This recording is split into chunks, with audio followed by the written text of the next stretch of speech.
Most people don't lose their peace because of enemies, they lose it because of people they trusted too quickly.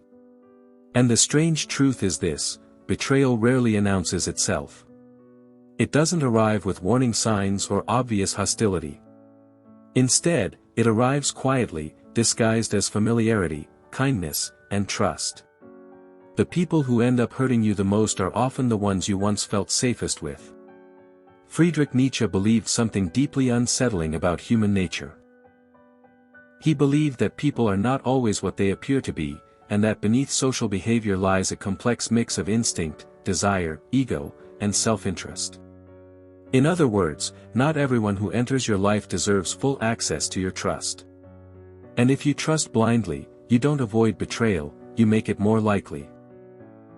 So in this video, you will discover 3 types of people you should never fully trust in your life, and the last one is the most dangerous because it often looks like loyalty itself.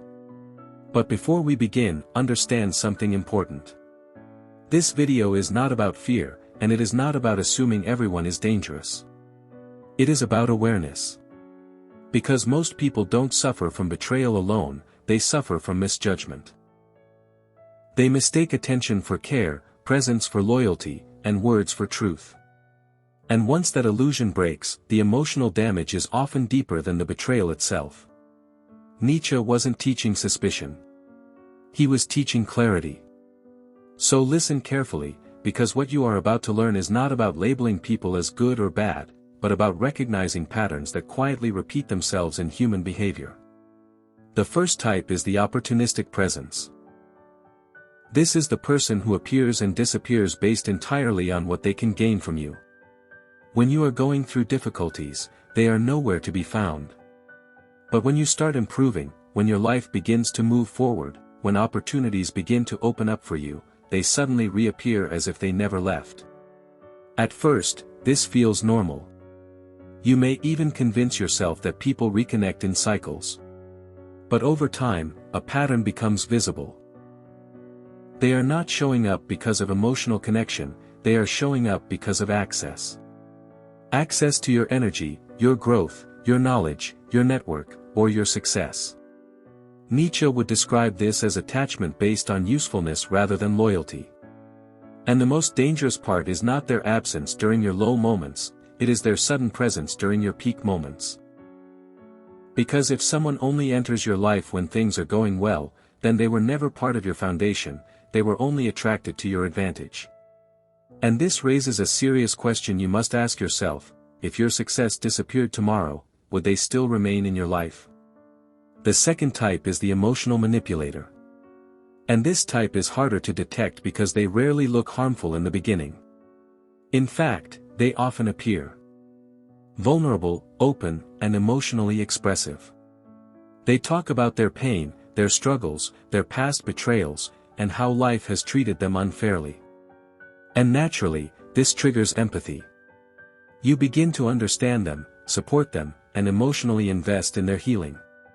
But slowly, something starts to shift. You notice that in every story, they are always the victim. Every failure has a reason, but never their responsibility.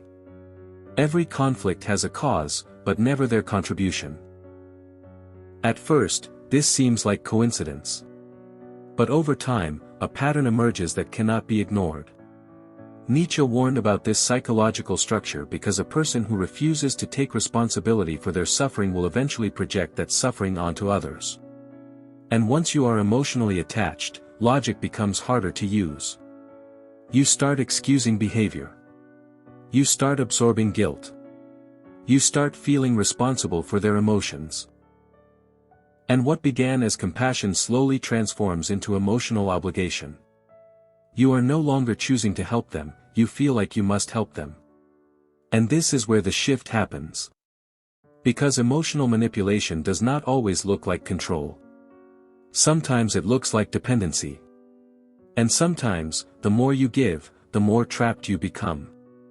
The third type is the silent resenter. And this is the most dangerous type of all, because they rarely show their true emotions directly. They do not confront you. They do not argue. They do not express jealousy openly. Instead, They stay close. They smile. They congratulate you. They act supportive. But something about their energy is inconsistent. It does not fully match their words. When you succeed, they acknowledge it, but not with the same intensity. When you grow, they appear present, but slightly distant. Nietzsche described resentment as one of the most dangerous human emotions because it does not explode immediately. It accumulates. It builds quietly over time, layer by layer, until it eventually expresses itself in subtle but damaging ways. A delayed response. A lack of enthusiasm. A passive comment that undermines your confidence. A silent withdrawal of support when you need it most. And the most dangerous part is that they do not consciously see themselves as harmful. In their mind, they are simply reacting to discomfort. Because your progress becomes a reminder of their stagnation. And instead of confronting that feeling, they slowly transform it into emotional distance. The closer someone is to you, the more dangerous this becomes, because proximity allows hidden emotions to grow unnoticed until they eventually surface in behavior that surprises you.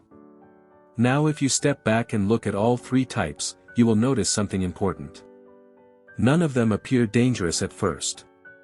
That is what makes them powerful. They do not enter your life with hostility. They enter through familiarity, trust, and emotional connection. And that is why Nietzsche's warning is not about fear, but about perception. Because most people are not betrayed by obvious enemies, they are betrayed by misread intentions and ignored patterns. And the painful truth is that trust is not destroyed in a single moment, it is eroded slowly through repeated signs that we often choose to overlook. So what should you take from this? The answer is not to distrust everyone. The answer is to slow down your trust. Observe behavior over time. Pay attention to consistency, not intensity. Because intensity can be faked, but consistency cannot. Watch how people behave when there is nothing to gain from you. Watch how they act when you are not at your best. Watch how they respond when you succeed without them. Because those moments reveal more truth than any words ever will. In conclusion, Nietzsche was not encouraging paranoia, he was encouraging awareness. Not everyone who smiles at you is loyal. Not everyone who listens to you cares about you. And not everyone who stays close to you is safe for your peace. The real danger in life is not obvious enemies, but misunderstood allies. And once you understand this, you begin to see relationships more clearly. You stop confusing presence with loyalty. You stop confusing attention with care. And you stop giving full trust too quickly. Because at the end of the day, the right people will never force you to question their loyalty. But the wrong ones will slowly make you question your judgment, your intuition, and sometimes even yourself.